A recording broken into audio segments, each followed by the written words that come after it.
Assalamualaikum viewers, we have interviewed the Jahid Moin from Sutton Qiadat of Tahir Region. He's an artist and let's start the interview. So Assalamualaikum Jahid, Welcome, sir. how are you doing? I'm good. Tell me about yourself.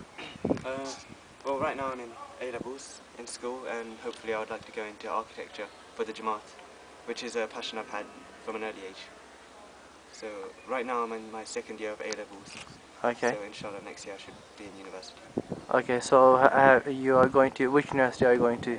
Hopefully London Metropolitan. London Met. That's my first choice. Okay, fine. Right. What are your passions? My passions are, well, I like designing and making things, which is where product designing came in. And also I like to draw things, as there's always a final piece that you can keep, rather than exams where it's just gets sent away and you get a grade for something that you're not too sure about how you did. But I like project work mostly, because you always get to keep what you did, which is good for your portfolio and a good reference, and it shows who you are. This is my portfolio that I used for my university interviews. As I could not take the work out of my school, so I decided to scan the work and put it into a A3 folder. So this is a watercolour paint along with biro sketching I did of Canary Wharf Station. I just generally like the shape of the interior station, as you never really see a roof curving from the inside, you only see it on the outside as it's curving in. I also wanted to practice shading on this part using paints, not pens. So that was a good practice for me. These are just generally my own sketches I like to do, out of red and blue gel pens with black biro. I generally just start from a small shape and build up along it. Let's see if I can find the starting point on it. Oh yes, right here, this little piece, and then I built around that. So just any shapes that come into my mind, I just sketch them on, use whatever texture I want to fill in with blue. I often use a checkered pattern quite a lot, along with flags of the world. So we've got UK's flag over here, and How many flags do you have there? Only UK ones? no, over here we have Netherlands and Trinidad and Tobago, I think, one of these. And Denmark flags somewhere. So whatever flags are, use the colours red, white and blue, I like to just add them in here, as any other colour would stand out too much. And this is a more recent one I did last year. So I tried to mix between small shapes and bigger shapes on the same page, rather than just keeping small shapes on the same page here as I did.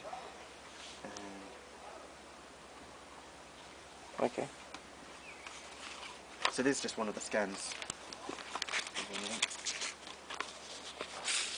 And these are actually the original copies, these aren't scans.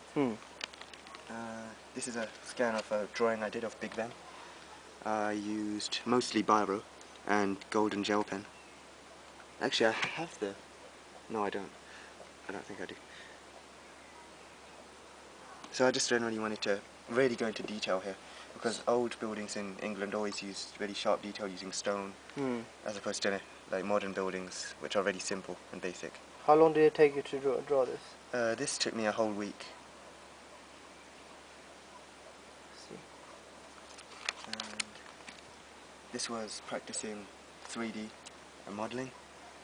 So I tried to use artists' impressions and use them as influences, and just generally practice in 3D really. And from that, just generally thinking about shapes and from different compositions. So right over here, this is under a bank's entrance, a Barclays bank. I see.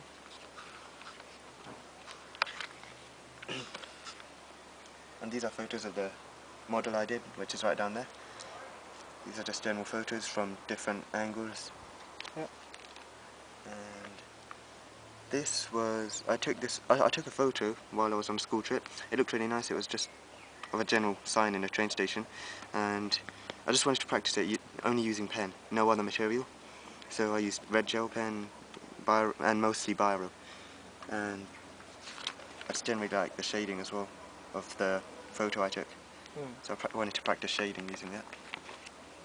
And this is another biro sketch of Tower Bridge.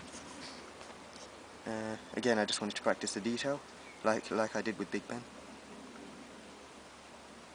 along with shading. Okay. And this is a scan of, I think, my final piece that I did of Betel. So this was the actual final result. I tried to use similar colours to how it is in real life, and not like in any other colours. So I drew this from an own photo I took. As you can tell, it was in winter as there's no blue sky. And this is a small part of St. Paul's Cathedral. I didn't really want to do the whole thing as that would take a long time, and I just wanted to focus on small parts of buildings and see how much detail they go into. And this was an own piece I did. This is showing a lot of buildings around the world. You've got the Gherkin, the Shard of Glass, you've got the Hollywood sign, you've got Empire State Building, the Chrysler Building, a quick sketch of Tower Bridge. So I wanted to use different scale. As you can see, the Shard of Glass isn't really that small, as is Empire State Building. But I just wanted to practice with the scale, and again, you practice detailing. And I used acrylic for the background, different colours, just to give it a bit of life, really. And this was an architect named Frank Lloyd Wright. He's made a falling water house, which is this. So I used that. I used a photo of that house and drew it using watercolour and poster paints for the leaves.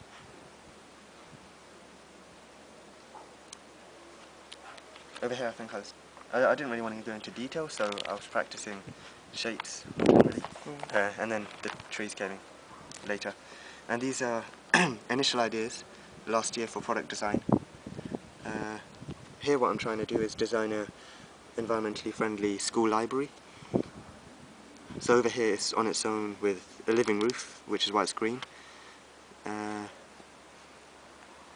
But this one's on its own. This one I tried to include with the school, so you can see it's joint with the school here. Again, it has a living roof, it has solar panels, wind turbines, and it has an outdoor working area, so that students can work in the sun rather than under a roof covering them. And over here are some more initial ideas, but this was for last year when I was designing a environmentally friendly house, not a library.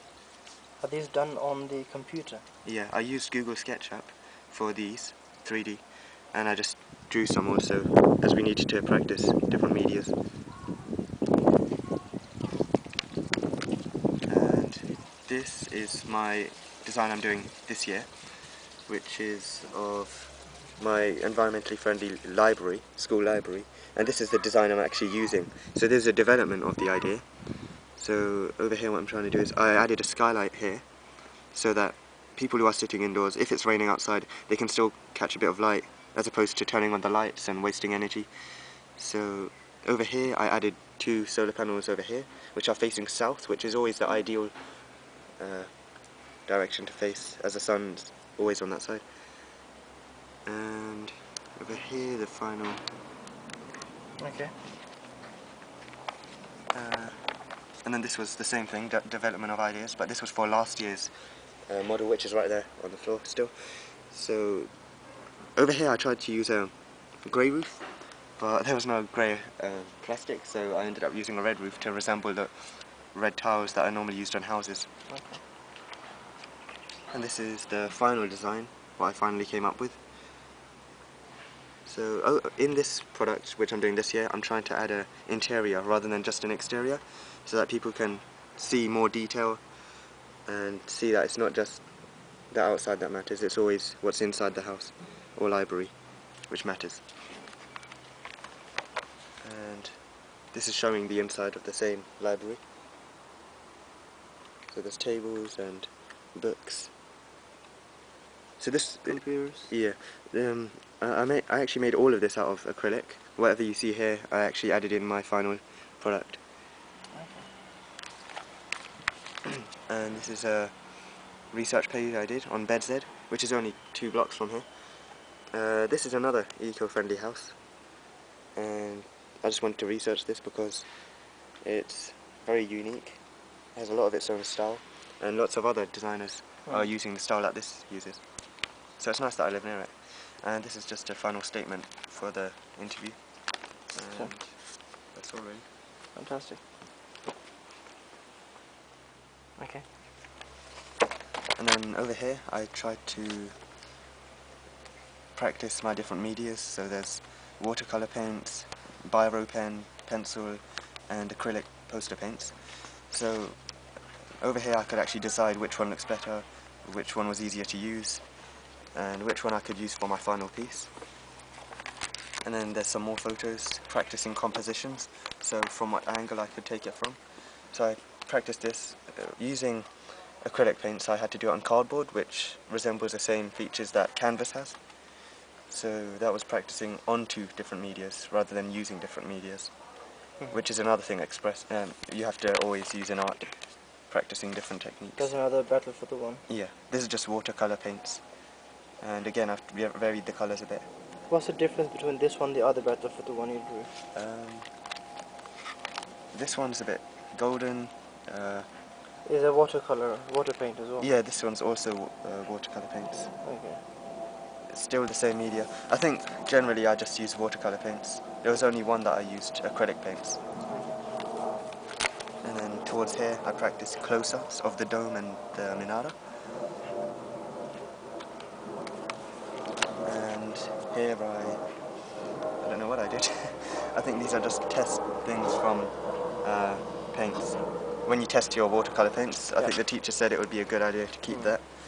And then there's the evaluation of how I think I did overall, which shows just generally like evaluates the topic that you did.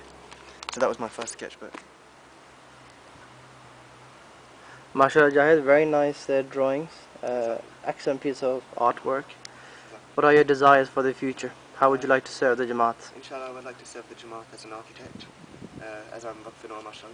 So next year I'd like to study in London Metropolitan for architecture, and hopefully complete a degree in BA honours in architecture, and design mosques around the world. Fantastic. Good. Take it, Jazakallah, for your time. Is that? Inshallah, see you soon. Inshallah. Alright.